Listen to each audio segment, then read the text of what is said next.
ओम नमो भगवते वासुदेवाय। ओम नमो भगवते वासुदेवाय। नारायणं नमस्कृत्य नरं चैव नरोत्तमं देवीं सरस्वतीं व्यासं ततो जयमुदीरयेत् नष्टप्रायेषु अभद्रेषु नित्यं भागवत सेवया भगवती उत्तमश्लोके भक्तिर्भवति नैष्ठिकी। ओम ज्ञानतिमिरान्धस्य ज्ञानाञ्जनशलाकया चक्षुरुन्मीलितं येन तस्मै श्रीगुरवे नमः। श्रीचैतन्यमनोभीष्टं स्थापितं येन भूतले स्वयं रूपा कदामह्यं ददाति स्वपदान्तिकं। वन्देऽहं श्रीगुरुं श्रीपदकमलं श्रीगुरुं वैष्णवांश्च श्रीरूपं साग्रजातं सहगणा श्रीशाखान्वितांश्च। नमो विष्णुपादाय कृष्णप्रेष्ठाय भूतले श्रीमते भक्तिवेदान्त स्वामिनिति नामिने। नमस्ते सारस्वते देवे गौरवाणी प्रचारिणे निर्विशेष शून्यवादी पाश्चात्यदेशतारिणे। जय श्री कृष्ण जय प्रभु नित्यानंद श्री अद्वैत गदाधर शिवासादि गौर भक्तवृंद। हरे कृष्णा कृष्णा कृष्णा हरे हरे हरे राम राम हरे हरे। हरे कृष्णा। तो आप सभी का स्वागत है। आप सभी का स्वागत है आज के इस बहुत ही पावन पर्व जो है राधाष्टमी है। तो उसमें हालांकि बारिश इंद्र जी में आज थोड़ा कृपा रखा लोगों को, तो ज़्यादा लोग हाजिर नहीं हो पाए, लेकिन कोई बात नहीं। जो भाग्यवान जी है यहाँ पे मौजूद है इस सभा में। यहाँ पे आज के लेक्चर में हम लोग दो चीजों के बारे में हम लोग चर्चा करेंगे। एक है राधा तत्व, है ना। जैसे भगवान गीता में बोलते हैं कि जन्म कर्म जन्य दिग्गम एवं योग एक तत्व तत्वाग्रहण पुनर्जन्म एक मानवती सोच बनेगी। तो भगवान बोलते हैं कि जन्म करने से दिग्गम एवं योग एक तत्व कि मेरी लीलाओं को, मेरे जो भी कार्यकलाप है उनको तत्वतः जानना है ना। तत्व तो मतलब ये सोच जैसा है वैसा, उसमें कोई मिलावट नहीं होनी चाहिए, है ना। जैसे प्रभुपाद अपने प्रभुपाद ने जो गीता का तात्पर्य लिखा है ना, कमेंट्री लिखी, उसका नाम रखा Bhagavad Gita as it is, है ना। तो एज इट इज मतलब क्या है? तत्वतः जानना। तो हम लोग राधा तत्व के बारे में थोड़ी चर्चा करेंगे। मेरी तो कुछ योग्यता नहीं है एक्चुअली कि राधा रानी के विषय में कुछ बात कर सकें। बड़े बड़े रसिक आचार्य जो उन्नत है भक्ति में, वो तो इसके बारे में चर्चा करते हैं। इनफैक्ट यहाँ तक है कि हमारे जो आचार्य हैं, चाहे शिला प्रभुपाद हो, चाहे शिला भक्ति सिद्धांत सरस्वती ठाकुर महाराज हो, या और भी आचार्य हुए हैं संप्रदाय में, सदगोस्वामी, तो इन्होंने इस राधा रानी के विषय में ज्यादा कुछ बताएंगे, क्योंकि ये खुले में चर्चा करने का विषय नहीं है, ये बहुत ही गहन विषय है ना। लेकिन इसको तत्वतः जानने का थोड़ा प्रयास करेंगे। तो एक है राधा तत्व और दूसरा है राधा रानी की कुछ लीलाओं पर हम लोग थोड़ा प्रकाश डालेंगे हमारे प्रवचन में। तो जैसे जैसे भगवान की अलग अलग शक्तियां हैं, भगवान की 3 प्रमुख शक्तियां हैं। कोई जानता है आपमें से? हाँ, भगवान की 3 शक्ति है। एक बहिरंगा शक्ति है जिसको हम माया भी कहते हैं, इससे सब लोग वाकिफ है माया से, है ना? आप किसी को भी आध्यात्मिक संदेश देने जाओ, वो बोलता है तो हम तो मोह माया में फंसे हुए। तो इस एनर्जी के बारे में सबको पता है। लेकिन भगवान की दूसरी शक्ति है जिसको बोलते हैं तटस्था शक्ति। तो हम जो जीव है आत्मा, तो भगवान की क्या है? तटस्था शक्ति।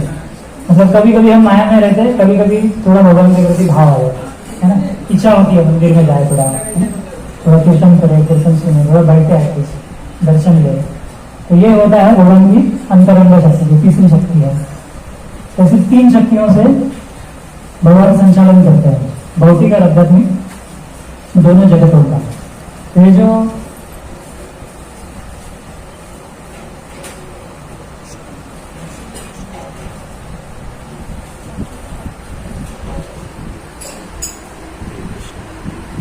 अगर पीछे कोई किचन में कुछ सेवा कर रहे हैं, अगर सेवा नहीं है तो यहाँ के बैठ सकते हैं, क्योंकि सुनना बहुत जरूरी है, श्रवण। तो जो आचार्यों के जो आविर्भाव दिन या तिरुभाव दिन जो होते हैं, या भगवान का भी आविर्भाव दिन, है ना, प्रकट दिन जो होता है, उस समय कथा सुनना बहुत जरूरी है।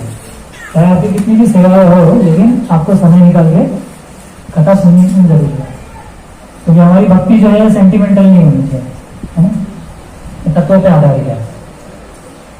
तो भगवान की अलग अलग शक्तियां हैं। तीसरी शक्ति है अंतरंगा शक्ति। तो अंतरंगा शक्ति द्वारा भगवान क्या करते हैं? भक्ति को संचालित करते हैं। तो जो हम भक्ति करते हैं जब, तो हमें कंट्रोल कौन करती है? ये अंतरंगा शक्ति। तो बहिरंगा शक्ति का हमसे बस नहीं चलता, है ना, माया का बस नहीं चलता। तो इस तरह से 3 शक्तियां है भगवान की। ये प्रमुख 3 है। वैसे तो भगवान की अनंत शक्तियां है। जैसे उपनिषदों में कहा गया कि परास्य शक्ति विविध श्रेयते है, कि भगवान की अनंत शक्तियां है, लेकिन उनमें से भी ये 3 प्रमुख मानी गई है।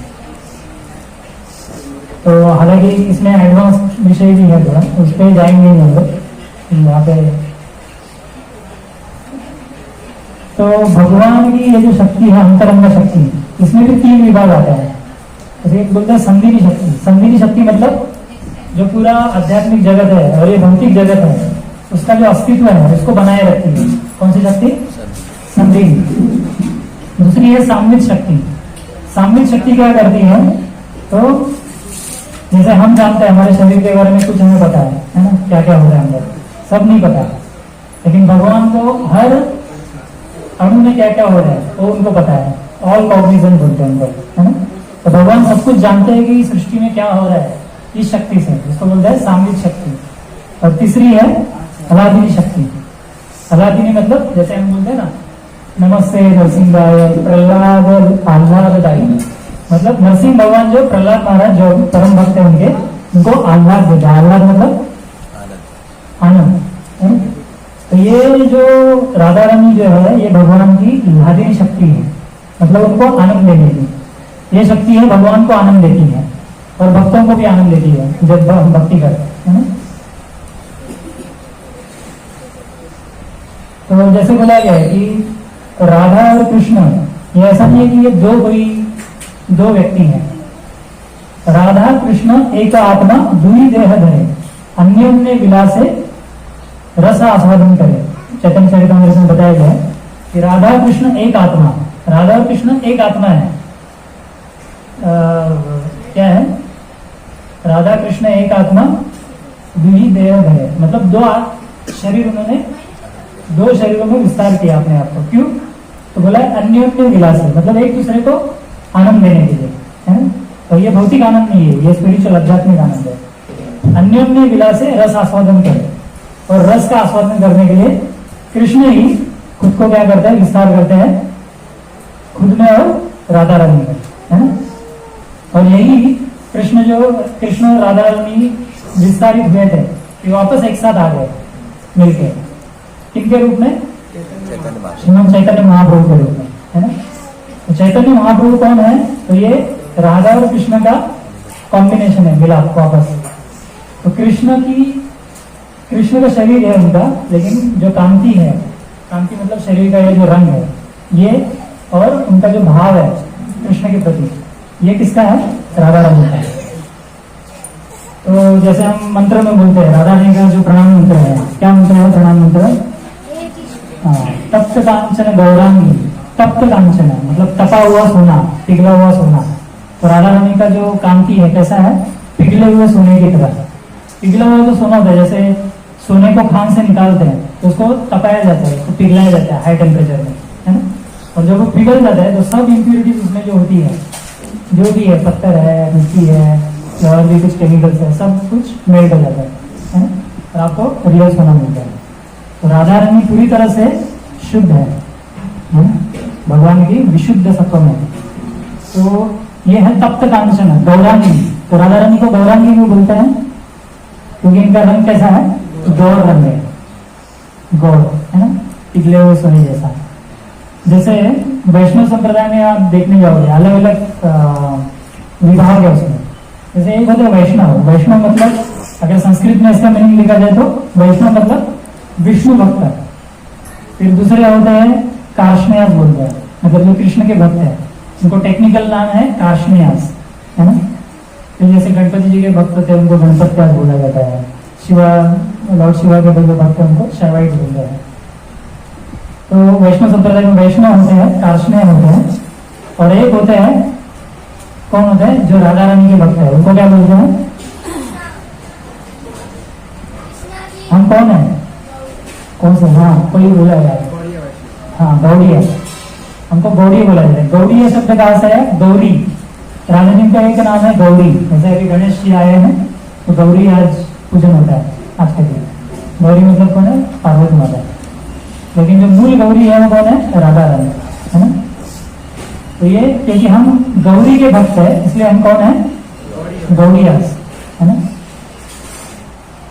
तो जैसे भगवान के जो पुत्र है वज्रनाभ, तो उन्होंने बहुत सारे विग्रह की स्थापना की वृंदावन में, है ना। क्योंकि तब उन्होंने बहुत सारे विग्रह, फिर जयपुर में भी अभी है, गुप्ता वृंदावन जिसको कहा जाता है। तो ये जो विग्रह थे उन्होंने सिर्फ कृष्ण के विग्रह स्थापित किए, राधा रानी का विग्रह नहीं था स्थापना। लेकिन जब चैतन्य महाप्रभु आए तो उन्होंने क्या किया? जो जो कृष्ण थे, जैसे राधा मदन मोहन, राधा रमन, ये सब जो विग्रह, राधा गोविंद जी, तो सबको एक एक राधा रानी दी उनके अनुसार। ये चैतन्य महाप्रभु की कृपा है उनके असीम। क्योंकि देखिए चैतन्य महाप्रभु आने से पहले किसी को राधा रानी के प्रेम के बारे में या उनके भक्ति के बारे में, या जो माधुर्य भक्ति जो होती है, क्योंकि जो भक्ति है 5 रसों में होती है। एक होता है कौन सा? शांत रस। जैसे गोकुल में, वृंदावन में जो गव्य है, जो पेड़ पौधे हैं, यमुना जी है ना, या बांसुरी भी है, ये सब एक्चुअली देखा जाए तो कैसा है? शांत रस में सेवा करते हैं भगवान को। शांत रस मतलब क्या होता है कि कुछ एक्टिविटी नहीं करनी है, बस भगवान का दर्शन करना है, खुश रहना है, अप्रिशिएट करना है ना। बहुत सारे लोग होते हैं, आप उनको बोलो सेवा करो, नहीं करेंगे। हाँ, लेकिन मंदिर में आके दर्शन करेंगे, अप्रिशिएट करते हैं, अच्छे विग्रह है, भक्त लोग भी अच्छे है, ये शांत रस होता है। फिर दूसरा है दास्य रस। दास्य रस मतलब भगवान का दास बन के सेवा करना। इसके कौन उत्तम है? हाँ, हनुमान जी दास्य रस के बेस्ट एग्जाम्पल है। श्री राम माता सीता की उत्तम ये दास है। तीसरा है सख्य रस, मतलब मित्र बन के भगवान का भक्ति करना। इसके कौन उदाहरण है? सुदामा जी है, उद्धव जी है। उद्धव हालांकि काउंसिलर अगर भगवान को सलाह भी देते हैं। तो ये हो गया। फिर आता है वात्सल्य रस। वात्सल्य मतलब माँ बाप बन के भगवान की सेवा करना। कौन करता है इसकी सेवा? यशोदा और नंद बाबा, या देवकी और वसुदेव, ये होता है वात्सल्य रस। उसके बाद है जो 5वां रस है, उसको बोलता है माधुर्य रस। माधुर्य रस में क्या होता है कि प्रेमिका और प्रेमी, इनके बीच का जो संबंध है, ये रस जो है ये सबसे ऊंचा माना गया इसको। प्रभुपाद बोलते हैं हालांकि इसमें कुछ फर्क नहीं है कि आप भगवान के सखा बन के सेवा करो या उनकी गोपी बन के सेवा करो, लेकिन फिर भी अगर बाह्य रूप से देखा जाए एक्सटर्नली तो फिर भी डिफरेंस है उसमें। फर्क है ना? इसलिए माधुर्य रस को ऊंचा बताया गया। तो चैतन्य महाप्रभु जब आए तो उन्होंने राधा रानी की महिमा का गुणगान किया। पहले किसी को नहीं पता था राधा रानी के बारे में। बताया जाता है राधा रानी ऐसी है, राधा ये जो नाम है ये स्वर्ग के देवी लोग देवताओं को वो भी पता नहीं है, इतना दुर्लभ है। ब्रह्मा जी को शिव जी को भी नहीं पता, बाद में पता चला भक्तों वृंदावन वासियों की कृपा से, है ना, गोपियों की कृपा से। तो ये देवी देवताओं को, बड़े बड़े जो मुक्त आत्मा है उनको भी ये दुर्लभ है, बोला गया है ना।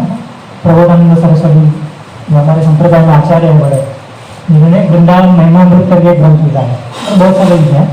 तो वो बोलते हैं कि ये जो राधा रानी है या उनका नाम है ये देवी देवताओं के लिए भी क्या है, दुर्लभ है। राधा रानी का नाम न तो वैकुंठ में लिया जाता है क्योंकि वहाँ पे लक्ष्मी नारायण है, ना तो उनका नाम लिया जाता है द्वारका में, न मथुरा में। ये केवल कहाँ मिलता है, केवल वृंदावन वासियों का यह अधिकार है। और हम जो भक्ति कर रहे हैं प्रभुपाद श्रील प्रभुपाद की कृपा से गुरु परंपरा में, ये किस तरह की भक्ति है, ये माधुर्य रस में भक्ति है ना। और गोपियों के चरण कमलों में चरण चिन्हों को हम लोग क्या कर रहे हैं, आश्रय लेके आगे बढ़ रहे हैं, है ना। तो चैतन्य महाप्रभु की कृपा से हमें राधा रानी के बारे में थोड़ा बहुत पता है ना। तो बोला गया ना, राधा महिमा क्या है, प्रेम रस सीमा जगत जानाते। बोला गया ना, राधा रानी की जो महिमा है उसको चैतन्य महाप्रभु यदि गौर में नहीं थे तब एक ही है तो जीवन भरी का भेद। ये अगर चैतन्य महाप्रभु ना होते तो हमें राधा रानी की महिमा अभी हम लोग यहाँ पे डिस्कस ना करते होते, है ना। तो ये चैतन्य महाप्रभु की अहित भी होता है। तो जब ये वज्रनाम जो भगवान के पुत्र थे तो उन्होंने बहुत सारे विग्रह स्थापना की, कृष्ण विग्रह की। तो चैतन्य महाप्रभु क्या किया, एक एक राधा रानी हर एक को दे दी। और तभी से हम लोग क्या कर रहे हैं, राधा और कृष्ण की पूजा कर रहे हैं। तो देखिए भगवान क्या है, शक्तिमान है, और उनकी शक्ति कौन है, राधा रानी। और ये कौन सी शक्ति है, अलादीन शक्ति, है ना, जो उनको आनंद देती है। तो हम लोग सिर्फ शक्तिमान की पूजा नहीं करते हैं, जैसे बहुत सारे संप्रदाय है, आप देखेंगे जैसे वल्लभ संप्रदाय है ना, मुख्य तौर से वो लोग कृष्ण की पूजा करते हैं, बाल गोपाल को, पुष्टि मारवाड़ी, और भी बहुत सारे संप्रदाय हैं। जैसे साउथ में जाएंगे श्री संप्रदाय है ना, लक्ष्मी माता के अनुगत्य में वो लोग भक्ति करते हैं। तो वो लोग लक्ष्मी और नारायण की सेवा करते हैं या राम जी की सेवा करते हैं, है ना। लेकिन ऐसा कहीं कोई पाया नहीं है कि राधा रानी को साथ में, कभी भी नारायण की भी होती है। लेकिन हमारे संप्रदाय में क्या है, शक्ति और शक्तिमान और शक्ति दोनों की पूजा होती है। राधा रानी कौन है, शक्ति है, और कृष्ण कौन है, शक्तिमान। तो शक्ति और शक्तिमान में कभी भेद नहीं होता। जैसे आग जो है, आग में दो गुण है, क्या है आग के दो गुण, एक उसका प्रकाश और दूसरा उसका ताप, उष्मा, है ना। तो आप आग से उष्मा और ताप को अलग नहीं कर सकते, है ना।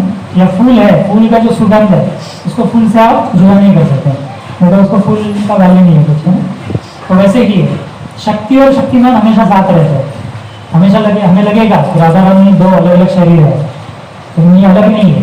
जैसे बोला गया ना, राधा कृष्ण एक आत्मा, एक ही है, लेकिन इन्होंने विस्तार कर दिया। तो अभी इस भौतिक जगत में हमें जड़ रस के बारे में पता है। हमारा जो सुख है इस भौतिक जगत में वो किसके आधार पर है, हमारे शरीर के आधार पर, इंद्रियों के आधार पर, है ना। तो जब हम देखते हैं कि भगवान यहाँ पे अवतरित होते हैं, राधा रानी भी अवतरित होते हैं, तो हम समझते हैं कि ये कृष्ण का एक ग्वाला है वृंदावन का, है ना, गाँव का ग्वाला है। और सोचते हैं राधा रानी क्या है, भक्तों को तो ये तब तो पता होता है, लेकिन महाबली लोग ऐसा कहते हैं। राधा रानी क्या है, एक वृंदावन में रहने वाली एक ग्वालिन है, ग्वालिन नहीं है एक्चुअली, वो राजा की पुत्री है, वृषभानु, राजा वृषभानु। तो सोचते हैं इनके बीच का ये अफेयर है, लेकिन ऐसा नहीं है। ये दिव्य संबंध होता है, प्रेम का संबंध है। एक होता है काम और एक होता है प्रेम। काम मतलब क्या होता है कि खुद की इंद्रिय वृत्ति के लिए किया गया कार्य, उसको क्या बोलता है, आत्मेंद्रिय जो इच्छा है, मतलब मेरी तृप्ति हो, उसको बोलते हैं काम, कार्य वाली काम। और जो भगवान को संतुष्ट करने की इच्छा, उसको क्या बोलते हैं, प्रेम। तो राधा रानी जो है ये प्रेम की स्वरूपा है, है ना। और उनके बीच में काम का तो प्रश्न नहीं उठता। आप देखेंगे श्रीमद् भागवत के पहले स्कंद में जब सूत गोस्वामी को प्रश्न पूछे गए, है ना, कहा गए नैमिषारण्य में 88,000 ऋषि थे और इसमें बड़े बड़े ऋषि थे। तो ये उनको क्या बोल रहे हैं, या सुखदेव गोस्वामी आप ले लो, सुखदेव गोस्वामी परीक्षित महाराज को जब कथा कह रहे थे भागवत का, तो बड़े बड़े वशिष्ठ मुनि, भारद्वाज मुनि, व्यासदेव, नारद मुनि स्वयं बैठे थे, है ना, इतने बड़े बड़े ऋषि वहां पर बैठे थे। तो अभी ऐसे बड़े बड़े ऋषियों के सामने कोई भौतिक विषय के बारे में तो चर्चा होगी नहीं, और वहां पे सुखदेव गोस्वामी रासलीला के बारे में बता रहे 10 स्कंद में। तो मतलब ये है क्या, रासलीला ये सब्जेक्ट जो है, भगवान कृष्ण और गोपियों के बीच का जो संबंध है ये कोई भौतिक नहीं है, ये आध्यात्मिक है। अदरवाइज वो सब छोड़ के आए हो कि इसके ऊपर चर्चा करेंगे, तो जन्म से ही मुक्तात्मा है सुखदेव गोस्वामी, है ना।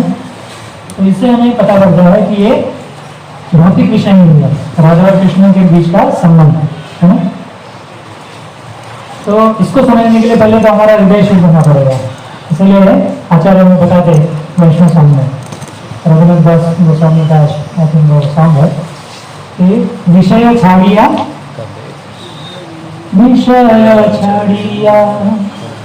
कदे शुद्ध है बेमना, विषय छाड़िया शुद्ध हो बेमना, कदे हमें मेरे श्री वृंदावन कलेक्टिव में। तो वो बोल रहे कि हम वृंदावन को तभी देख सकते हैं, राधा कृष्ण के बीच का जो दिव्य संबंध है वो तभी जान सकते हैं जब हमारा हृदय भौतिक कल्मशों से पूरी तरह से शुद्ध हो जाएगा, निर्मल हो जाएगा। सर्वोपाधि विनिर्मुक्तम। अभी बहुत सारी उपाधियां हैं, है ना। हम सोचते हैं मैं किसी का पिता हूँ, किसी का लड़का हूँ, किसी का पति हूँ, किसी की पत्नी हूँ, ये सब उपाधियां आ जाएगा इस भौतिक जगत में। तो बोला गया जब तक ये सभी उपाधियों से हम लोग सर्वोपाधि विनिर्मुक्तम से मुक्त नहीं होते तब तक भगवान से हम या उनको जानने का प्रयास या भगवान और राधा रानी के बीच का जो दिव्य संबंध है उनके बारे में हम लोग जान नहीं सकते, है ना। तो इसलिए बहुत जरूरी है इस तत्व को जानना। तो राधा रानी के नाम की भी बहुत महिमा है। तो राधा के अलग अलग शास्त्रों में, उपनिषदों में, पुराणों में इसका अर्थ दिया गया है। जैसे एक है राधा का मीनिंग है रा। रा मतलब बोला गया कि गिफ्ट देना, मतलब भेंट देना। धा मतलब बोला गया मुक्ति, कि जो मुक्ति की भेंट देती है। तो ये मुक्ति कैसी है, सारी जो मुक्ति नहीं है। राधा ने क्या कर दिया आपको, उनका जो गोलोक नाम है ना, वहां पे आपको एंट्री देती है जब आप उनकी भक्ति करने लगते हैं, है ना। तो ये इस तरह की मुक्ति देती है। फिर दूसरा राधा का नाम है, राधा के नाम का मतलब है रा। रा मतलब जो रास मंडल में प्रकट हुई थी। तो गोलोक वृंदावन जो धाम है आध्यात्मिक जगत, तो वहां पे रास मंडल में राधा रानी का प्रकट्य हुआ था भगवान कृष्ण के बाएं हिस्से से। और दाएं से कौन प्रकट हुए,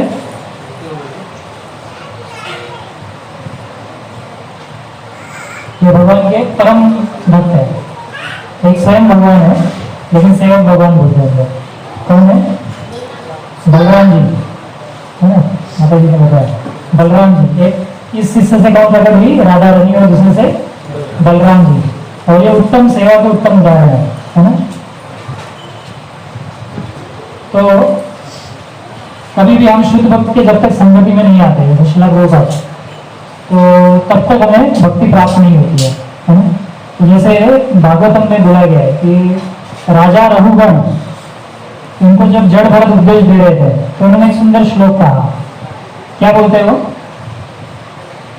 रघुगण तपसा निराती न चेजया निर्वकना पादरजोभिषेकम। तो बोलते हैं कि रघुगण तपसा निराती न चेजया निरूपणात् भागा। वो बोलते हैं कि आप कितना भी तप कर लो, है ना। बहुत सारे योगी है जो क्या करते हैं, बाजू में ऐसा अग्नि जला के बीच में बैठ जाते हैं, ऊपर सूरज है तपा हुआ, है ना, गर्मी में ऐसा बैठते हैं, तपस्या करते हैं ताकि भगवान को प्राप्त करना। फिर कुछ योगी है जो यहाँ तक ठंडी में इतने पानी में तपस्या करते हैं, पानी के अंदर। जैसे सौगरी मुनि ने पानी के अंदर गए थे, तो योगी लोग अलग अलग तपस्या करते हैं। तो बोला गया है रघुगण तक तपस्या नहीं आती न चेजया।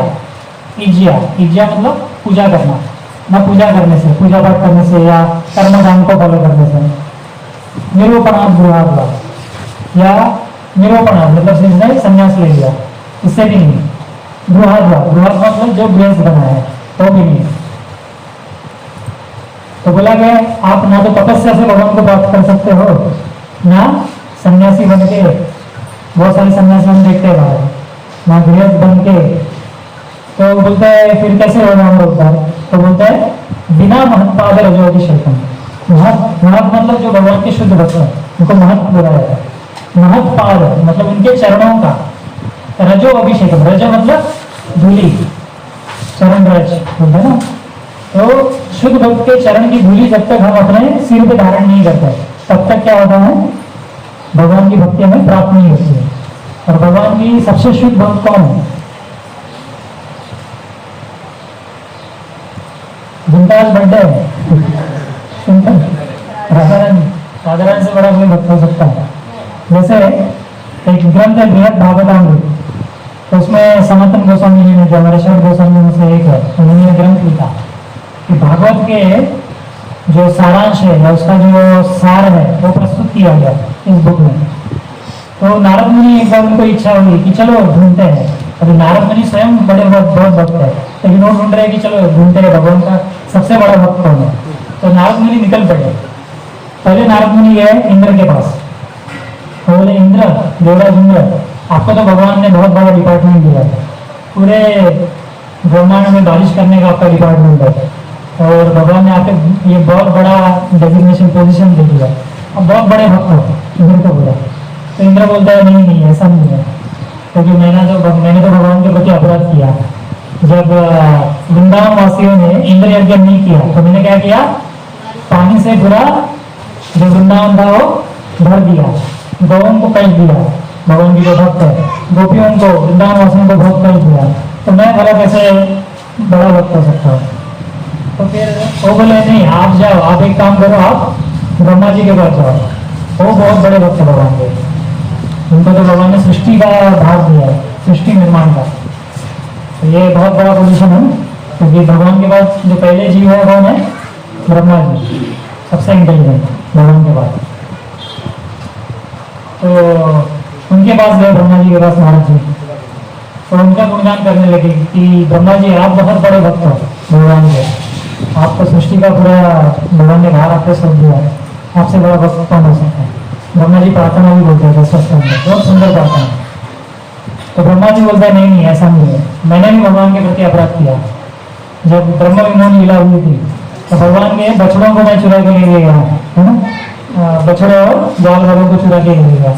तो भगवान नाराज थे मुझसे, भगवान खेल रहे थे बछड़ों और ग्वाल वालों के साथ। भगवान जब ब्रह्मा जी आए थे वापस से, है ना, अपने ब्रह्मलोक से, तो भगवान उनसे नाराज थे। तो हम अच्छा खासा खेल रहे थे अपने ग्वाल वालों के साथ, उन्होंने गत्ते डाल दिया, तो भगवान कुछ बोल नहीं रहे थे। तो ब्रह्मा जी प्रार्थना बोल रहे, लेकिन भगवान इंटरेस्ट नहीं दिखा रहे, है ना। तो इस तरह से भगवान को लग रहा था कि अपनी प्रार्थना खत्म करके जाए ताकि मैं वापस खेल सकूँ, उसके लिए आया था ना भगवान। तो ब्रह्मा जी बोलते नहीं मैं तो नहीं बड़ा वक्त हूँ। वो बोले आप शिव जी के पास जाओ, शिव जी को परम वैष्णव कहा जाता है। भागवत में बोला गया है कि निम्न गाना में था उनका देवाना अच्युत रहता है। और में क्या है, वैष्णवाना नेता शंभु पुराना निबंध था। सभी वैष्णव में, जैसे गंगा जी सभी नदियों में सर्वोत्कृष्ट है, वैसे ही सभी जो वैष्णव है विष्णु भक्त है उसमें कौन प्रधान है, शिव जी। लेकिन शिव जी का क्या भाव है देखिए, शिव जी बोलते नहीं ऐसा नहीं है, मैं तो इतना बड़ा भक्त नहीं है, इतना मेरा सौभाग्य नहीं है, मैं हमेशा में भगवान से दूर ही रहता है। तो शिव जी के अंग पे पूरा राख लगा रहता है ना, स्मशान का, गले में सब खोपड़ियाँ है, फिर जिस पर बैठते वो बाघ का स्किन होता है, खाल है, फिर नाग लेके घूमते हैं। तो वैष्णव थोड़ी ऐसे ड्रेस में आता है, वैष्णव कैसे साफ सुथरे रहते हैं। शिव जी का ये भाव है कि, लेकिन शिव जी का ये बड़ा कृपा है, शिव जी ने वैष्णव होते हुए भी वेश धारण किया, किसके लिए, ये भूतों के उद्धार करने के लिए, क्योंकि ताकि उनको भी लगे कि हमारे जैसा कोई व्यक्ति है, हमें प्रीचिंग कर रहा है। है ना। इसलिए भूतों को, इसलिए शिव जी को भूतनाथ बोलते हैं।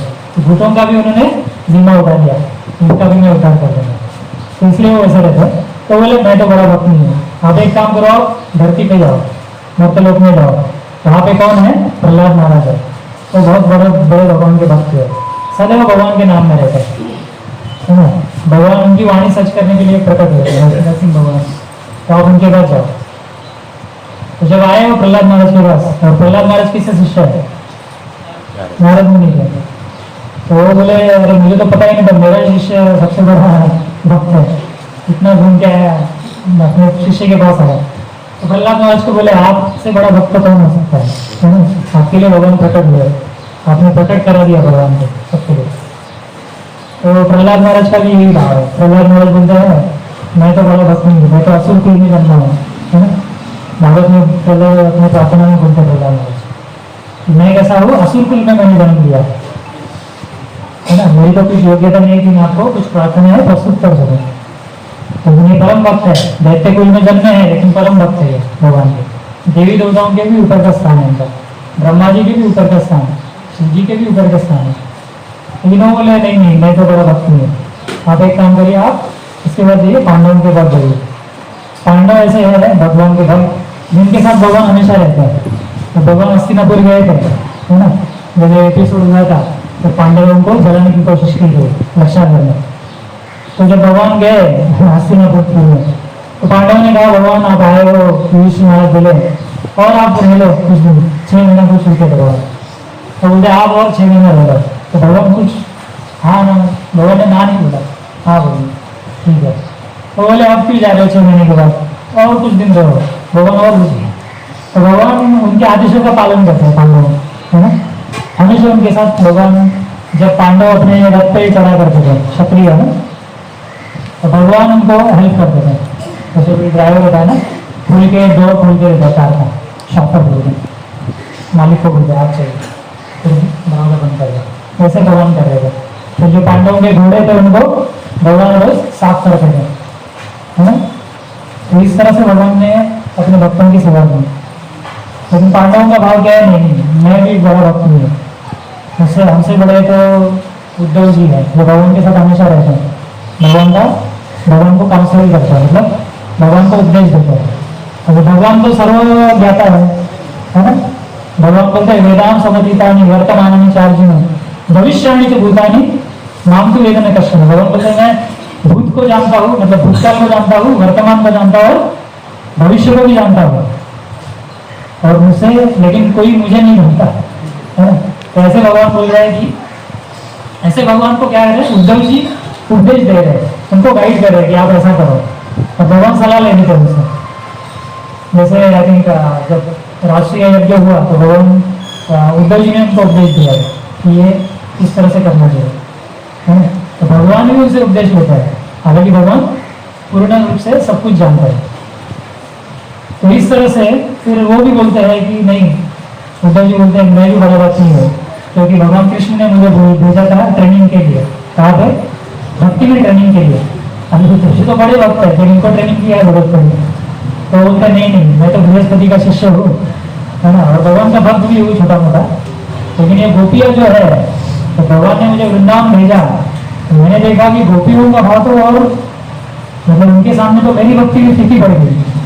तो उनका तो परम भाव है और उसमें भी राजा रानी का भाव है। तो इस तरह से सनातन गोस्वामी अपने ग्रंथ वेद भागवतमृत में गोपियों के और राधा रानी के परम भक्ति की क्या करते हैं, प्रशंसा करते हैं, ताकि वो धीरे धीरे देखिए हम कैसे स्तर से ऊपर धीरे धीरे आ गए, है ना।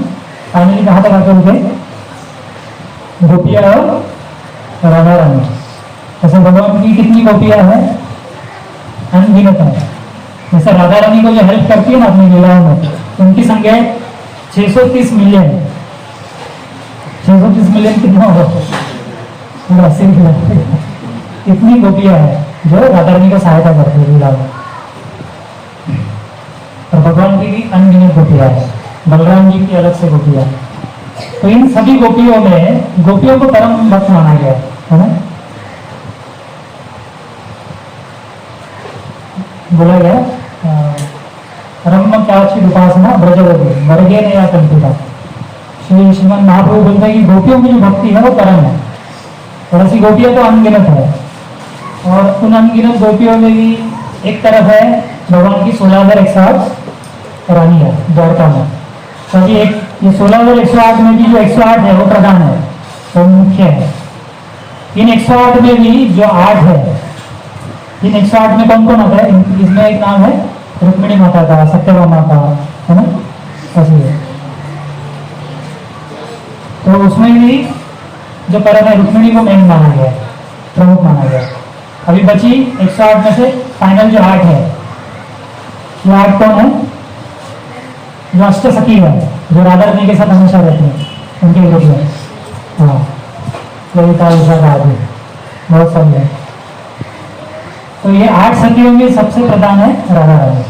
तो इस तरह से पूरा धीरे धीरे फिल्टर करके हम लोग राधा रानी तक आते हैं, है ना। इसीलिए भगवान को राधा रानी बहुत प्रिय है। भगवान बोलते हैं कि राधा रानी इतना प्रिय मुझे कोई और गोपी नहीं है ना। क्योंकि राधा रानी का भाव क्या है कि भगवान की प्रसन्नता के लिए कार्य करती है हमेशा।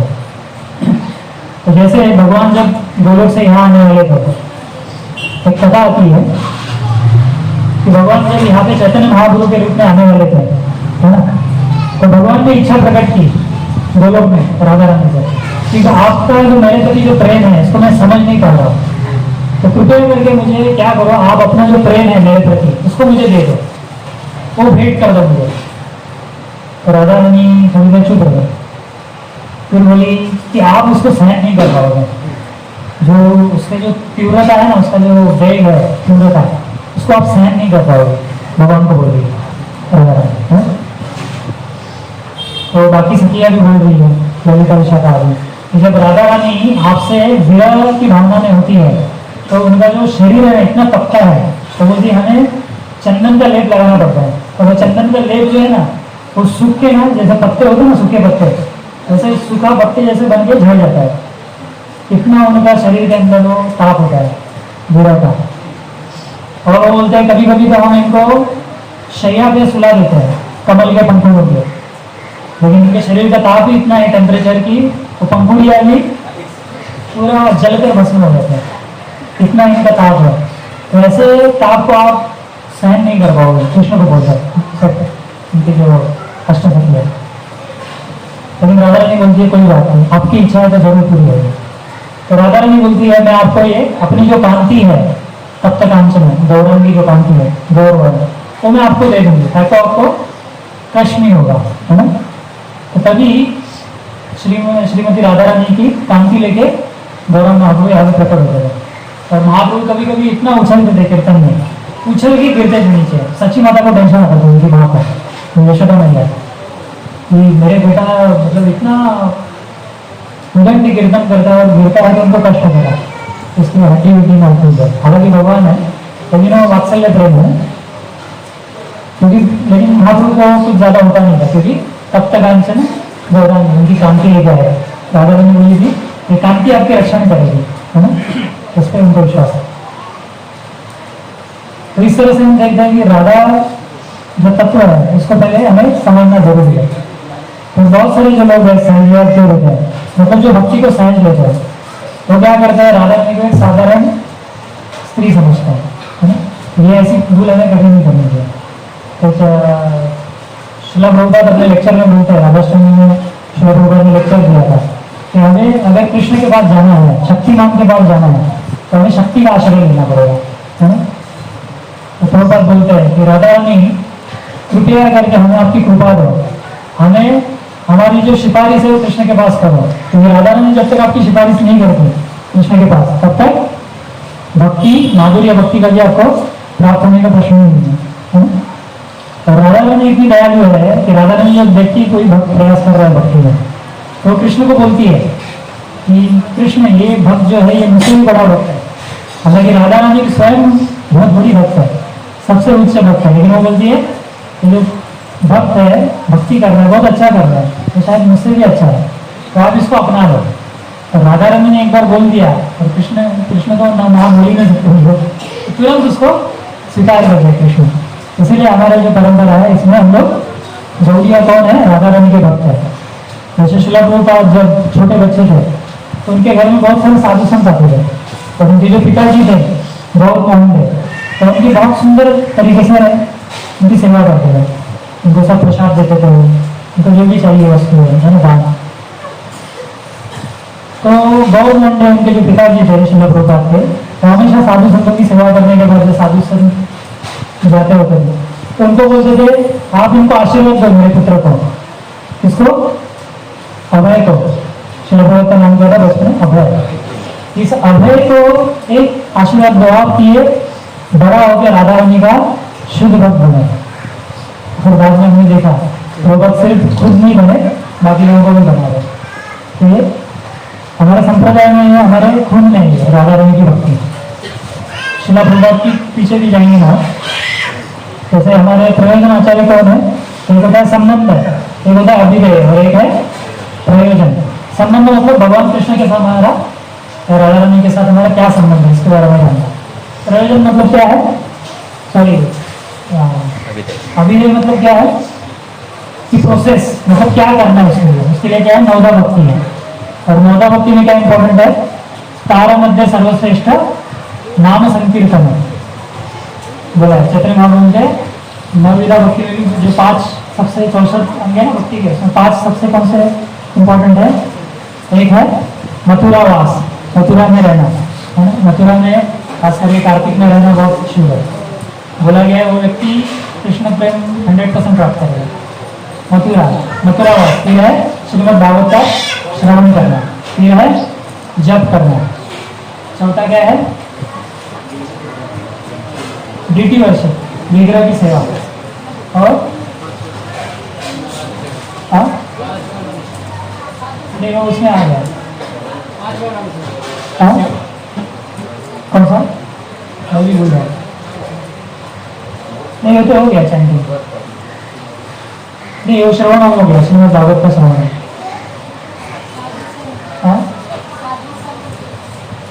हाँ साधु संत, ये 5 अंग है ना, ये सबसे 64 अंगों में सबसे इंपॉर्टेंट है। क्या पॉइंट में था? हाँ ये होता है अभिधेय। अभिधेय मतलब भक्ति कैसे करनी है, अभी संबंध जान के अभी भक्ति करनी है। उसके बाद होता है प्रयोजन। प्रयोजन मतलब भक्ति करके हम जाएंगे कहाँ पर। जैसे अब बहुत सारे लोग भक्ति करते हैं, अब उनको बस पूछेंगे आप मरने के बाद कहाँ जाओगे, उनके बाद आंसर नहीं होता है, डाउट है। लेकिन हमारे संप्रदाय में पूरा क्लियर है हमारा संबंध क्या है, हमारा अभिधेय क्या है, प्रयोजन क्या है। तो प्रयोजन क्या है हमारा? राधा कृष्ण स्थलम लगे, राधा कृष्ण का जो स्थल है वो लोग वृंदावन उसको प्राप्त करना, तो वहां जाके उनकी सेवा करना। तो हमारे जो प्रयोजन आचार्य है वो है रघुनाथ दास गोस्वामी, है ना। तो रघुनाथ दास गोस्वामी ने एक ग्रंथ लिखा, तो थोड़ा हाई विषय है थोड़ा, तो उसमें उन्होंने बोला गया कि हमें वृंदावन से कुछ लेना देना नहीं है ना, हमें वृंदावन से कुछ लेना देना नहीं है, ना हमें कृष्ण से भी कुछ लेना देना है। तो बोलते हैं हमें तो राधा रानी के चरण कमलों की शरण चाहिए, यहाँ तक बोलते है ना। तो भक्ति सिद्धांत सरस्वती ठाकुर महाराज जी एक बार उनका एक शिष्य उन्होंने कहा कि जयपुर का राजा तो वृंदावन में दंडवती परिक्रमा कर रहा है। दंडवती परिक्रमा मतलब दंडवत कर करके करते हैं, है ना। हम लोग चल के करते हैं, तो लोग दंडवत अभी भी देखेंगे वृंदावन में। तो भक्ति सिद्धांत सरस्वती ठाकुर महाराज को बोले उनके शिष्य, ये राजा जयपुर का राजा है, कितना बड़ा भक्त है, दंडवती परिक्रमा कर रहा है, कृष्ण का बड़ा भक्त है। तो भक्ति सिद्धांत सरस्वती ठाकुर महाराज बोलते हैं लेकिन उनके भाव में और हमारे भाव में फर्क है। उनका क्या भाव, क्या फर्क है हमारे उसके भाव में? वो बोलता है कि ये कृष्ण का भक्त है, और क्योंकि राधा रानी कृष्ण की भक्त है तो राधा रानी का भी थोड़ा बहुत पूजा कर लेते हैं। लेकिन भक्ति सिद्धांत सरस्वती ठाकुर महाराज बोलते हैं हम राधा रानी के भक्त हैं, है ना। तो क्योंकि कृष्ण उनके पीछे पड़ते हैं तो हम लोग एक आध फूल उनको भी दे देते हैं, ऐसा भाव है। तो हमारा जो मेन है, हमारा साध्य है, हमें साध्य करने योग्य वस्तु वो है राधा रानी के चरण कमल, तो उनके चरणों का आश्रय हमें लेना है। और भी बहुत सारे रूप गोस्वामी, षड गोस्वामी ने पूरा राधा कृष्ण की जो भक्ति, आप देखोगे राधा, हम पहले शक्ति का नाम लेते हैं, हम ऐसा नहीं बोलते कृष्ण राधा, या राम सीता ऐसा नहीं बोलते हैं, क्या बोलते हैं? सीताराम या लक्ष्मी नारायण या राधा कृष्ण। मतलब हम शक्ति को पहले रखते हैं, शक्ति के द्वारा ही हम लोग शक्तिमान तक पहुंच सकते हैं। प्रभात बोलते हम लोग डायरेक्ट नहीं पहुंच सकते कृष्ण के पास। तो हमें प्रभात बोलते जब आप मंदिर में आओ फूल देने के लिए कृष्ण को, तो डायरेक्ट मत अप्रोच करो। प्रभात बोलते पहले राधा रानी को दो, तो राधा रानी फिर उसको देगी, फिर राधा रानी कृष्ण को देगी। प्रभात बोलते ये सही नहीं है, राधा रानी खुश भी होती है। और बहुत प्रभात बोलते हैं कि हमारे लिए खास इंटरेस्टिंग सब्जेक्ट है, तो हम लोग बुक डिस्ट्रीब्यूशन करते हैं। तो प्रभात बोलते हैं कि ये जो प्रिंटिंग प्रेस है, यहाँ पे बीबीटी प्रिंटिंग प्रेस है ना, यहाँ पे प्रभुपाद के बुक्स को छापा जाता है। प्रभुपाद बोलते हैं राधा रानी का स्वरूप है। क्यों? प्रभुपाद बोलते हैं राधा रानी का ही प्रतिनिधित्व कर रहा है, क्योंकि राधा रानी परम भक्त है, भगवान की सेवा में लगी हुई है। तो ये प्रिंटिंग प्रेस है जो प्रभुपाद की बुक्स को प्रिंट करनी है, ये भी बहुत बड़ा सेवा करेगा, इसलिए बोलते हैं राधा रानी का स्वरूप है। और भक्ति सिद्धांत सरस्वती ठाकुर महाराज ने भी क्या किया था? भक्ति सिद्धांत सरस्वती ठाकुर महाराज ने गौड़िया मठ में उनके प्रिंटिंग प्रेस जो था डीटी के आगे रखा था उन्होंने। यहाँ पे डीटी से सामने प्रिंटिंग प्रेस रखा था, यहाँ पे बुक्स प्रिंट होते थे। मतलब ये भाव है उनका। तो बिल्कुल प्रभुपाद जी एकदम परफेक्ट उसी पॉइंट पे बोल रहे हैं।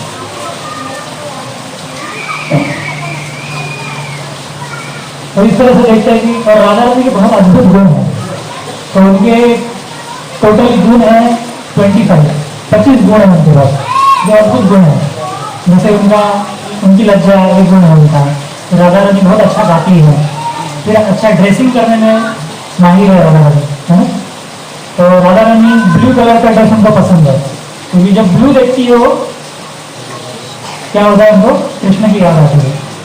जैसे बिल्वा मंगल ठाकुर जो भगवान के बहुत बड़े भक्त, सॉरी माधवेंद्रपुरी, जब वो आकाश को देखते थे तो बेसुध हो जाते हैं, उनको कृष्ण की याद आती थी, बेसुध हो जाते थे। तो ये उनका भाव है, परम भाव है। तो राधा रानी हमेशा सोचती है मैं कृष्ण को कैसे प्रसन्न करूँ, उसके लिए प्रयास रहता है, उसको भी चाहे कितना भी तकलीफ हो। जब भगवान कृष्ण वृंदावन छोड़ के जब मथुरा जब गए थे, तो राधा रानी का इतना विरह था कि वो विरह सहन नहीं कर पाते थे, लेकिन वो प्राण छोड़ भी नहीं सकती। आप सोचो, आपको मरना भी है लेकिन आप मर भी नहीं सकते, है ना। तो राधा रानी का ऐसा भाव था। तो उद्धव जी ने ये देखा परम भाव, तो वो तो हैरान हो गया। तो ऐसी भक्ति तो हमने कभी देखी नहीं, है ना। तो राधा रानी शरीर छोड़ना चाहती थी, लेकिन छोड़ नहीं पा रही, क्योंकि कृष्ण वापस आएंगे और मुझे यहाँ पे मृत पाएंगे तो उनकी क्या हालत होगी, ये सोच के प्राण त्याग नहीं रही। लेकिन फिर भी दहा हो रहा है, जैसे बताया ना हमने, उनका शरीर में इतना दहा है कि चंदन तक पूरा जल के भस्म हो रहा है, चंदन पंखुड़िया गुलाटी। तो ये इतना उनका सेपरेशन का भाव है ना, विरह का भाव है। लेकिन सब कुछ सहन कर रही है कृष्ण के लिए। तो हम भक्ति करते हैं, मतलब क्या है, प्रभुपाद ने बहुत अच्छा हमारे आचार्य ने भक्ति का व्याख्या किया है कि ऋषिकेश सेवन भक्ति होते हैं, कि हमारी इंद्रियों से हमें भगवान की इंद्रियों को तुष्ट करने का प्रयास करना, यही भक्ति है ना। कि आप जो भी करो, अपनी इंद्रिया लगाओ, आंखों से भगवान का दर्शन करो, हाथों से भगवान का जो मंदिर है उसका मार्जन करो, है ना, झाड़ू लगाओ या साफ सफाई करो, है ना, कुकिंग करो। पैरों से क्या करना है, भगवान के मंदिर आना है, जैसे आप लोग आज आ गए, है ना, इसके लिए भी हिम्मत लगती है। फिर कानों से क्या करना है, भगवान के बारे में श्रवण करना है। उसके बाद क्या रह गया, मुंह से क्या करेंगे, प्रसाद ग्रहण करेंगे। प्रसाद पहले आता है, चैंटिंग भी करना है, फिर प्रसाद में, है ना। तो हमें क्या है, हमारा प्रॉब्लम क्या है, हमें बताना पड़ता है आपको 16 वाला करना पड़ेगा, फिर 16 होने के बाद और बढ़ाओ, 16 भी करना मुश्किल हो जाएगा। लेकिन भगवान के भक्त ऐसे है, उनको भगवान को आगे बताना पड़ता है कि आप मेरे अपना थोड़ा साधना थोड़ा कम कर लो। जैसे हरिदास ठाकुर जी थे, रोज 3 लाख नाम जपा करते थे, है ना, जगन्नाथपुरी में सिद्ध बकुल में। तो बूढ़े हो गए थे काफी। तो एक बार चैतन्य महाप्रभु आए वहाँ पे, उनको बोले, तो ठाकुर जी को पूछा उन्होंने कि आप मतलब आप कुछ तकलीफ में है? तो उन्होंने पूछा आप कुछ तकलीफ में है? तो वो बोले हाँ मैं तकलीफ तो है, शरीर बोलता है स्वस्थ है, लेकिन मेरा जो मन है और बुद्धि बहुत बीमार अवस्था में। महाप्रभु ने पूछा क्या होगा? तो बोले मैं जो मेरे राउंड है ना 3 लाख, मतलब 196 राउंड होते हैं उनके, 3 लाख नाम रखे थे। तो बोले मैं प्रिस्क्राइब राउंड नहीं कर पा रहा, इसलिए मेरा दुख है, यही मेरी बीमारी है। तो महाप्रभु बोले आप अभी बूढ़े हो गए, आपकी उम्र हो गई है, अभी आप अपना जो जब का राउंड जो है थोड़ा कम कर लीजिए। यहाँ तो कृष्ण स्वयं बोल रहे हैं कि थोड़ा कम कर लीजिए, हमें क्या बोलना पड़ता है? तो करते कितना था? 196 वो बोल रहे हैं, और हमें 16 वाला के लिए भी पुश करना पड़ता है ना, ये फर्क है। फिर आप देखोगे कि जब सनातन गोस्वामी जब बूढ़े हो गए थे तो गोवर्धन की परिक्रमा रोज करते थे सनातन गोस्वामी, लेकिन बूढ़े होने के बाद क्या नहीं कर पाते थे। तो स्वयं कृष्ण प्रकट हुए और उनको बोले कि आप ये गोवर्धन शिला ले लो, आपको जरूरत नहीं परिक्रमा करने की, आपका शरीर अभी साथ नहीं दे रहा है। तो भगवान खुद बोल रहे हैं, क्योंकि भगवान चाहते हैं कि अपने भक्त का कष्ट कम हो जाए, है ना। लेकिन हमारे बारे में उल्टा होता है। लेकिन राधा रानी एक ऐसी भक्त है जो भगवान के लिए हर कष्ट सहन करने के लिए हमेशा रेडी है। तो एक्चुअली हमारे जो राधा रानी की एक्चुअली हमारे पास टाइम नहीं है, बहुत कहने लायक है कि राधा रानी का जन्म कैसे हुआ, उससे थोड़ा सा 10 मिनट चर्चा करेंगे। तो पहले तो अपने तत्वों के बारे में जानना और थोड़ा सा लीला एक दो हम लोग कवर करेंगे। तो राधा रानी का जो जन्म है तो उसमें बहुत सारी कथा है पुराणों में। तो एक कथा इसमें ऐसी आती है जो ऋतु गोस्वामी बताते हैं कि विंध्या पर्वत जो है, विंध्या पर्वत जैसे हिमालय वैसे विंध्या पर्वत है। तो विंध्या पर्वत को एक बार लगा कि हिमालय की पुत्री कौन है? पार्वती माता, जिनका आज बर्थडे है, गौरी गणपति, गौरी आप पूजा करते हैं। तो उनकी पुत्री है पार्वती माता, और एक पार्वती माता ने क्या किया? शिव जी को, मतलब शिव जी की भक्त है ना, तो शिव जी को उन्होंने कंट्रोल कर लिया। तो विंध्या जो पर्वत है उनको लगा कि मेरी भी एक ऐसी बेटी हो जो क्या करे, शिव जी को भी परास्त करे, ऐसी उनकी इच्छा है। तो ब्रह्मा जी की तपस्या करनी उन्होंने विंध्या पर्वत में। तो ब्रह्मा जी प्रकट हुए, ब्रह्मा जी से प्रार्थना की कि मुझे ऐसी कोई संतान चाहिए जो शिव जी को भी परास्त करे। तो ब्रह्मा जी बोले ठीक है, लेकिन शिव जी को परास्त करने वाला तो कोई दिखता नहीं है, शिव जी को कौन परास्त करेगा? तो बाद में उन्होंने राधा रानी से प्रार्थना की, राधा रानी स्वयं आ गई आगे। तो बोली, और उन्होंने इच्छा प्रकट की कि आप, क्योंकि अभी राधा रानी की जो नित्य जो माता है उनका नाम है कौन है? कीर्तिदास, माता कीर्तिदास। तो अभी इनको भी प्रश्न पड़ा कैसे होते। तो उन्होंने क्या किया, दो जो एक चंद्रभानु और ये विश्वभानु तो एक्चुअली अलग स्टोरी है। तो ये जो विंध्या जो थे, विंध्या पर्वत है ना, विंध्याचल हम नाम सुनते हैं। तो और एक थे चंद्रभानु, तो उनको ट्रांसफर किया गया। 2 पुत्री हुई, एक थी जो आध्यात्मिक जगत में चंद्रावली, और दूसरी है 2 पार्टी आध्यात्मिक जगत में, एक चंद्रावली की पार्टी और राधा रानी की पार्टी। उनमें हमेशा कंपटीशन रहता है, दिव्य कंपटीशन है। तो ये दूसरा स्टोरी एक्चुअली, जब पूतना लेके जा रही थी है ना, जब कंस को पता चला, क्योंकि योग माया ने कंस को बता दिया कि जैसे कृष्ण ने जन्म लिया है वैसे ही जो अष्टशक्ति वाली जो देवी है वो भी प्रकट हो गई, अष्ट देवी है मतलब अष्टशक्ति, वो भी प्रकट हो गई है वृंदावन में। तो कंस ने क्या किया, पूतना को बोला सभी जितने बच्चे पैदा हुए हैं पिछले कुछ 10 दिनों में उनको सबको मार दो। तो पूतना को भेजा था, तो पूतना बहुत सारी बच्चों को लेके मारती थी। तो उन्होंने क्या किया, पूतना ने बहुत सुंदर 2 पुत्रियाँ थी, एक थी चंद्रावली और राधा रानी, उनको भी लेके उड़ रहे थे। पूतना मतलब क्या होता है, जाति है, मतलब बच्चों का खून पीती है, अभी पाई जाती है गोपाल आसाम में। तो ये लेके जा रही थी दोनों को, और चंद्रावली जो थी, क्योंकि इनके प्रभाव से, उनके दिव्य प्रभाव से क्या हुआ, उनकी शक्ति जो क्षीण होती जा रही थी चंद्रावली और सॉरी पूतना की, और पूतना ने उनको नीचे फेंक दिया, इसको चंद्रावली को। और ये हुआ विदर्भ में, जो महाराष्ट्र में आता है, जहाँ पे रुक्मिणी माता का जन्म हुआ था।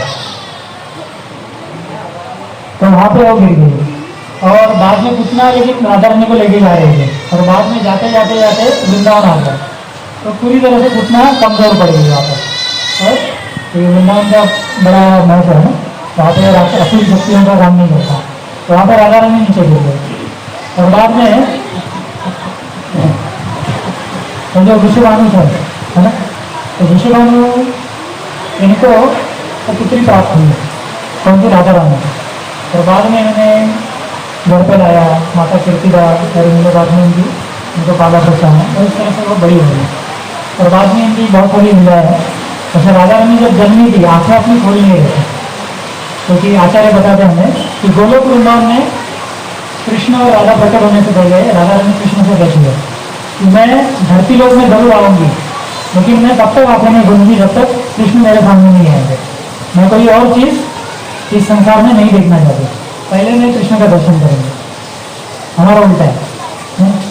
तो जब यहाँ पे राधा रानी प्रकट हुई, उनका जन्म हुआ, तो आंखें खोल नहीं रहे थे। तो बहुत उनके जो माता पिता थे कीर्तिदा और विश्वभानु, उनको बहुत चिंता हो गई कि कैसे होगा। तो जब नारद मुनि एक बार आए, नारद मुनि को जैसे ही पता चला कि कीर्तिदा और विश्वभानु के यहाँ पे एक बेटी पैदा हुई, एक कोई पैदा हुआ है बच्चा, तो वहाँ दर्शन लेने के लिए आ गए। तो विश्वभानु और कीर्तिदा को बोले, मैंने सुना है ऐसा ऐसा कि आपके यहाँ पे बालक है ना उत्पन्न हुआ है, तो कृपया करके मुझे दर्शन कराइए। तो कीर्तिदा और विश्वभानु एक बालक को लेकर आए, जो कौन है, श्रीदामा, जो राधा रानी का भाई है, छोटा बच्चा। तो उनको देखा, बोला ये तो बहुत सुंदर बालक है, तो हमने गले लगाया। नारद मुनि बहुत प्रसन्न हो गए। लेकिन नारद मुनि जैसे ही जा रहे थे, उन्होंने कहा विश्वभानु और कीर्तिदा ने कि हमारे यहाँ बेटी भी पैदा हुई, लेकिन वो क्या है, जन्म से अंधी और बहरी, मतलब सुन नहीं सकती, बोल नहीं सकती, देख सकती है। तो आप कृपया करके आप अपना दर्शन दे दो, ताकि हो सकता है कुछ उसका भी उद्धार हो जाए। तो उन्होंने छोटी नन्ही बालिका को लाया। तो जब नारद मुनि ने वो बालिका को देखा, तो बोले इस इतनी सुंदर बालिका तो ना मैंने ब्रह्मलोक में, ना इंद्रलोक में, है ना, कहीं पर मैंने नहीं देखी, तो सबसे सुंदर है। तो राधा रानी का जो सौंदर्य है, तो कहा गया है कि लक्ष्मी देवी भी उसके सामने फेल होती, इतना सौंदर्य है। तो जब नारद मुनि ने देखा, तो तुरंत उनका तेज और उनका सौंदर्य देख के बहुत आकर्षित हो गए। तो ये साधारण बालिका नहीं है, इसका आप बहुत अच्छे से इसका ख्याल रखें। और बाद में नारद मुनि ने बोला, आप एक फेस्टिवल करो कि आपके यहाँ पे सब नंद बाबा, यशोदा मैया, सबको बुलाओ। उनका जन्म हुआ है ना, जन्मदिन मना उनका, तो सब नंद बाबा, यशोदा मैया, सब ग्वाल बाल, सब बर्थडे में आ गए राधा रानी के, दूसरे दिन आ गए। तो जब आ गए हो, तो ये कीर्तिदा और यशोदा मैया बातें कर रहे थे अपने आप में, है ना, आपस में। तो कृष्ण छोटे थे, तो कृष्ण कैसे जैसे जैसे उठे थोड़े और उठ के चले गए जहाँ पे राधा रानी को सुलाया गया था। तो राधा रानी पालने में थी, तो उन्होंने देखा जैसे ही राधा रानी को जैसे ही टच किया उनको, तो तुरंत उन्होंने स्पर्श को समझ लिया, तुरंत आंखें खोल गई और बहुत प्रसन्न हो गई। इसके लिए उन्होंने जैसे गोलोक में बोला था, पहले दर्शन आपका करें, उनका दर्शन हो गया, बालिका ठीक भी हुई। तो फिर बहुत ही हर्ष का वातावरण हुआ उनके घर में, विश्वभानु और कीर्तिदा माता के घर बहुत जल्लोष हुआ। तो इस तरह से राधा रानी का जन्म का था। फिर राधा रानी एक बहुत अच्छी कुक है। राधा रानी कोई भी एक डिश है ना, उसको रिपीट नहीं करती है। मतलब आज पालक पकौड़ा बनाया, अगर कल बनाया भी तो वो अलग तरीके से रहेगा, मुझे कोई रिपीट नहीं करती। और उनका ये जो वरदान था, ये प्राप्त हुआ था किससे, दुर्वासा मुनि से। जब दुर्वासा मुनि एक बार आए थे वृंदावन में, जैसे ही दुर्वासा मुनि को देखा, तो सब जो गोपियाँ थी भाग गई। उनके सामने कौन टिकेगा, क्योंकि ये जरा गुस्सा होते हैं तो शाप दे देते, गुस्सा बहुत आता है उनको, बड़े बड़े लोगों को उन्होंने शाप दिया, है ना। तो जैसे ही वहाँ पे आ गए हो, उन्होंने देखा कि राधिका वही थी, श्रीमती राधिका। हमें राधा एक्चुअली ऐसे बोलना नहीं चाहिए डायरेक्ट, क्योंकि हमारी क्वालिफिकेशन नहीं है। प्रभुपाद भी जब प्रभुपाद बोला करते थे, प्रभुपाद भी अपने लेक्चर में जय राधे, जय राधा बोलते थे। प्रभुपाद बोलते हैं वृंदावन में सब लोग जय राधे बोलते हैं, राधे राधे नहीं बोलते थे। तो राधे राधे हमारा संप्रदाय नहीं है, हम एक्चुअली उसके लिए फिट नहीं है। तो राधा रानी ये केवल वृंदावासी बोल सकते हैं, हमें श्रीमती राधा रानी या श्रीमती राधिका ऐसा बोलना है, तो राधा रानी किस पॉइंट पे था? हाँ, दुर्वासा मुनि। दुर्वासा मुनि बोले कि मुझे एक खीर बना के दे दो, मुझे बहुत भूख लगी है, कुछ अच्छा खाने की इच्छा है। तपस्वी है ना, योगी है, लेकिन कभी कभी इच्छा होती है। तो बोले आप मुझे एक स्वीट राइस खीर बना के दे दो। तो राधा रानी ने खीर बना के दिया उनको। तो वो खीर चख के इतना वो मतलब पूरा एक तरह से इतने हर्षित हो गए, बोले ये तो दिव्य खीर है, ऐसी खीर तो मैंने खाई ही नहीं। और उसके बाद में दुर्वासा मुनि, ऐसे दुर्वासा मुनि का आप अगर प्रसन्न करोगे ना, आपको मन चाहा जो भी वर दे देंगे। तो इनको भी दिया था ना, कौन बोल रहा? कुंती महारानी को, उनकी सेवा से प्रसन्न हो गए थे। तो लेकिन अगर गुस्सा हो गया तो शाप भी दे देंगे, तो दोनों दिए था। तो राधा रानी को ये वरदान दिया गया कि आप जो भी बनाओगे ना, और आपके हाथ का जो भी व्यक्ति खाएगा, तो व्यक्ति को लंबी आयु मिलेगी, तो हमेशा उसके पास बल रहेगा, उसके पास बुद्धि रहेगी अच्छी, है ना, शूर होगा वो, ये सब वरदान दे दिया।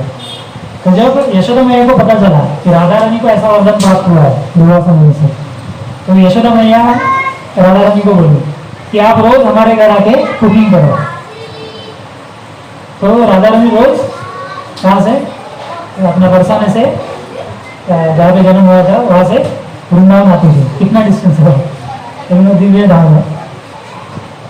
तो रोज ऐसा उनका ट्रैवल होता था। तो रोज जैसे हम जॉब पे जाते हैं ना, राधा रानी ये सेवा का भाव था, रोज आके कृष्ण के घर पे उनके लिए खाना बना के, प्रसाद बना के खिलाती थी भगवान को, और जाते थे।